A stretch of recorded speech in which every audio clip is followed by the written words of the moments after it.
You can smell it, can't you? 40 years, 50 years, 60 years later, and you can still smell it. That warm, sweet, slightly dangerous purple smell that meant one thing. The teacher just walked in with a fresh stack. Before we dive in, hit subscribe and drop a comment letting us know where you're watching from. She came through the door carrying them against her chest. You could tell they were fresh because they were still damp. The edges curled a little. The ink hadn't fully set. She walked between the rows and placed one on each desk, face down, and said, "Don't turn it over yet." But you didn't need to turn it over. You already knew what it was. You could feel the moisture through the paper when your fingers touched it, and before she even finished handing them out, someone in the back row had already picked theirs up and held it to their face.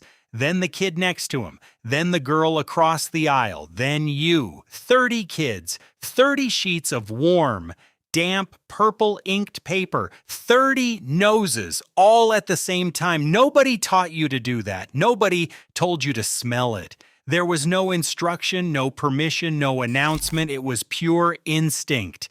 The paper hit the desk and you picked it up and you breathed it in like it was the first breath of spring. And whatever that smell was, the sharp, sweet, faintly chemical thing that made your head swim just a little, it became part of you. It buried itself somewhere deep in your memory where sounds and pictures can't reach, but smells can. And it never left. That was the Ditto machine. Your teacher had one in a back room somewhere, maybe in a closet, maybe in the office, maybe in a little room next to the principal's that smelled like that smell all day long because the machine ran all morning. You probably never saw it, but you knew it existed because every handout, every worksheet, every pop quiz, every permission slip came out of it. Purple ink on white paper, sometimes blue, sometimes green if the teacher was feeling festive, but mostly purple, always purple. The purple came from a dye called aniline violet, the same family of color that a teenage chemistry student in London accidentally discovered in 1856 while trying to make artificial quinine. He failed at medicine and invented an industry instead. That purple became the cheapest, most durable dye that could transfer cleanly from wax to paper using nothing but alcohol as a solvent. The machine did not use ink the way a printer uses ink. It used spirits, methanol, isopropanol, the kind of alcohol that evaporates fast and leaves a smell behind like a ghost that lingers in a room after someone walks out. That's what you were smelling. Alcohol and aniline dye evaporating off a damp sheet of paper, filling a classroom of 8-year-olds with fumes that would probably make a safety inspector lose consciousness. Nobody wore gloves. Nobody opened a window. Nobody sent a memo. The teacher cranked the handle, the drum turned, the paper came out warm and wet and purple, and she carried it to your classroom and handed it to you while it was still breathing. And you loved it. You loved it because it meant something was about to happen. A spelling test, a worksheet with fractions, a word search, a mimeograph. No, that was the other machine, the one with the ink. This was the Ditto, the clean one, the one that smelled good. The one where the copies came out in soft pastel violet and faded to almost nothing by the time you got to copy number 400. The kids in the front row got the dark ones. The kids in the back got the pale ones. And if you were in the very last row, you held that sheet up to the light and squinted at letters that were barely there, like a message that was already disappearing before you could read it. Some of you were the chosen ones. The teacher picked you to go with her to the machine. You walked down the hallway feeling like you had been given clearance to enter a restricted area, and there it was, the machine. Sitting on a table or a stand, metal and chrome, with a drum and a handle and a tray of paper and a bottle of fluid that smelled like the inside of a doctor's office. She showed you how to clamp the master onto the drum. The master was the special sheet she typed on, the one with the purple waxy back that pressed a reverse image onto the paper when the drum turned. She let you crank the handle, you turned it, and the drum spun and the sheets came out one at a time, landing in the tray, still warm, still wet, still alive with that smell. You were making copies. You were running the machine. You were 8 years old and you were doing something important. Some teachers leaned into it. They would walk in, set the stack on the desk, and say, "Go ahead, smell it." They knew. They knew that the best part of a Friday spelling test was not the test. It was the 3 seconds between picking up the paper and reading the first question. Those 3 seconds belonged to the smell, and every kid in the room took them. Some teachers pretended not to notice. They would turn to write on the chalkboard while 30 kids simultaneously lifted paper to their faces behind her back. She heard the rustling. She smelled it too. She just let it happen because she remembered doing the exact same thing when she was sitting in those seats. The machine itself came from a company in Chicago called Ditto Incorporated. They started around 1910 making gelatin duplicators. They were messy, primitive pads of jelly that could transfer a few dozen copies if you pressed hard enough and did not mind purple fingers for a week. By the 1920s, they had licensed the spirit duplicator technology invented by a German engineer named Wilhelm Ritzerfeld and turned it into something practical, something any school secretary with 10 minutes and a bottle of fluid could operate. The name Ditto became so synonymous with the process that people stopped calling them spirit duplicators entirely. They were dittos. The copies were dittos. The paper was ditto paper. The verb was a ditto. The machine ate the company's name and made it a word. What most students never saw was how the master was made. Your teacher sat down at a typewriter and fed in a special 2-ply sheet. The top layer was smooth. The bottom layer was coated in thick, waxy purple dye. She typed with the ribbon disengaged. The keys struck the paper with bare metal, pushing the purple wax from the back sheet onto the reverse side of the front sheet. Every letter appeared backwards in purple on the back of her page. If she made a mistake, she couldn't just backspace. She had to scrape the wax off with a razor blade and type over it, hoping it wouldn't show. Some teachers drew on the masters by hand, holiday word searches, little cartoon turkeys for Thanksgiving, hand-drawn maps of the 13 colonies that looked like a child had traced them, because honestly, some of them had asked a child to trace them. When the master was finished, she peeled off the backing sheet and wrapped the typed page around the drum of the machine, purple side out. She poured fluid into the reservoir. That fluid was roughly half methanol and half isopropanol, which is the chemistry way of saying it was mostly alcohol. She loaded the paper tray, and then she cranked. Every turn of the handle pressed a fresh sheet against the drum. The alcohol dissolved a microscopic layer of purple dye and the image transferred. 1 copy per crank, 1 sheet at a time. By copy number 50, the purple was starting to fade. By copy 200, it was getting pale. By copy 400, you needed a magnifying glass and a prayer.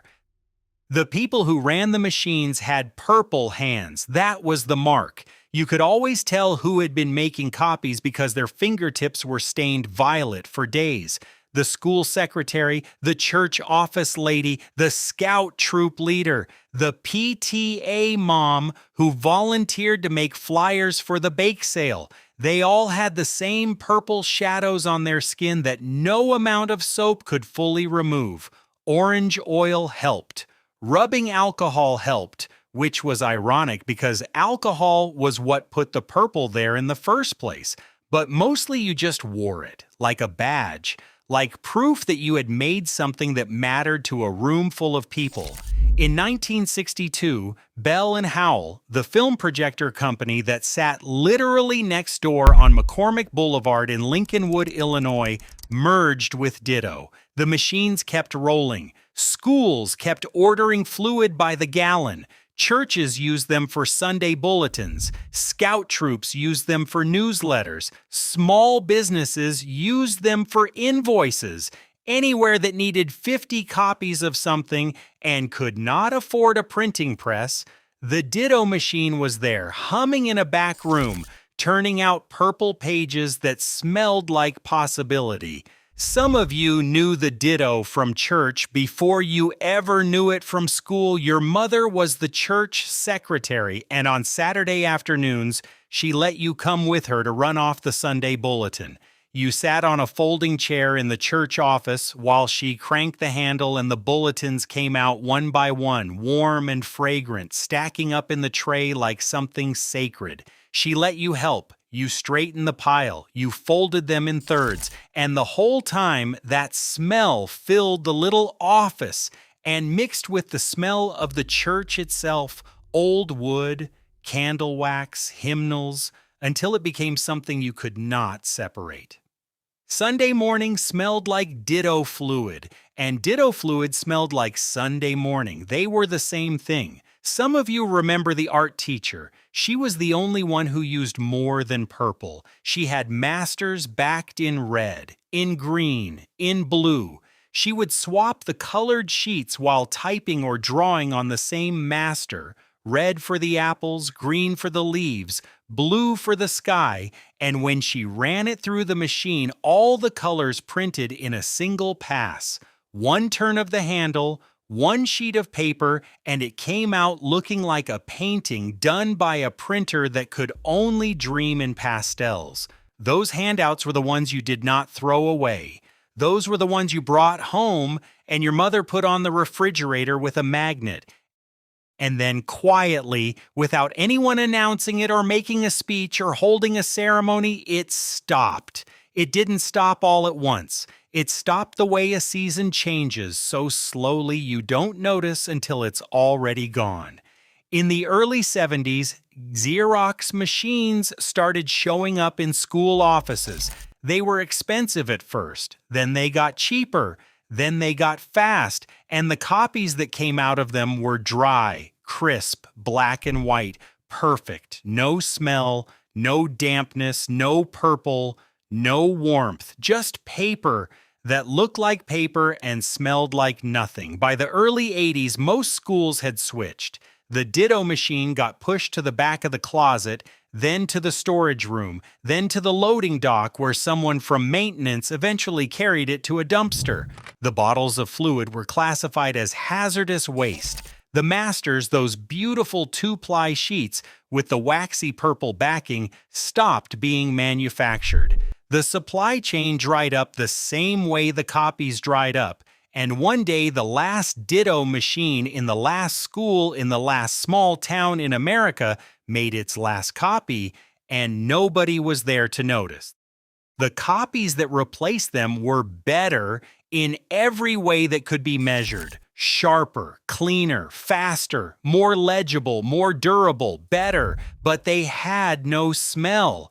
And something about that, something about the loss of that one small, irrational, completely impractical thing mattered. It still matters. Because the smell of a Ditto was never really about the Ditto. It was about the room, the desk, the teacher, the morning, the feeling that school was a place where things happened that you could touch and feel and breathe in.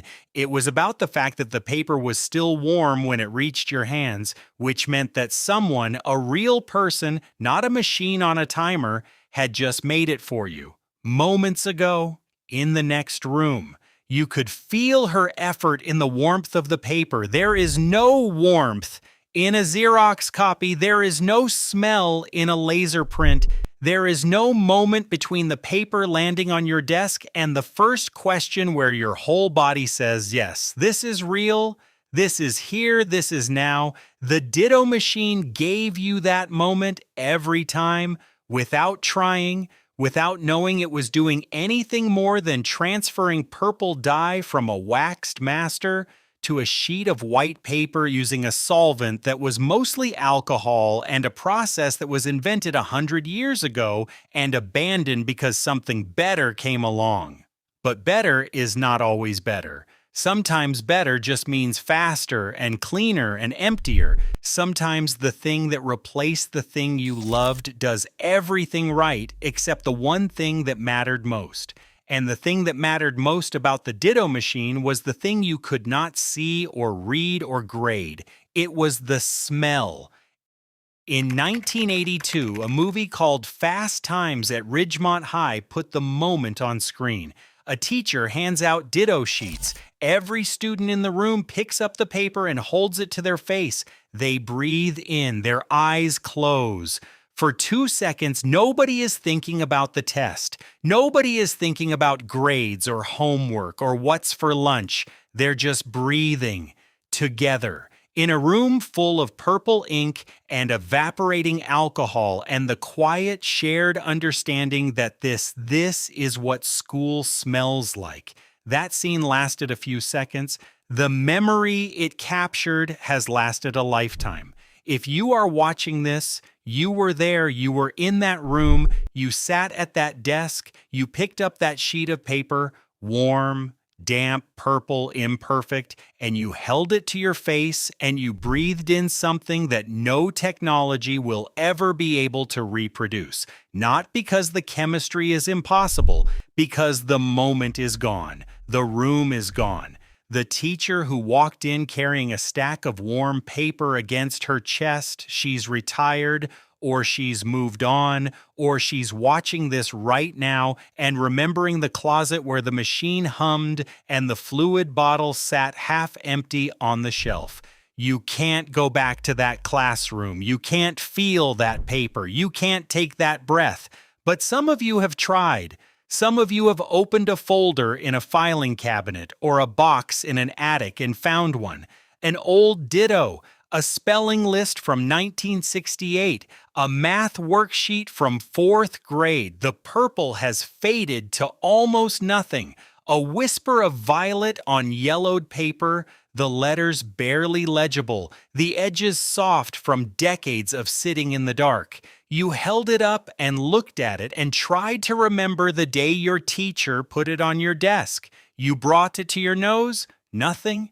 The smell is gone. The alcohol evaporated 40 years ago. What is left is paper and a shadow of purple and a memory so strong it hurts because your nose expects something your hands can no longer deliver. That's what the Ditto machine did. It made something so ordinary that nobody thought to save it. And now that it is gone, it turns out it was the thing you remember most.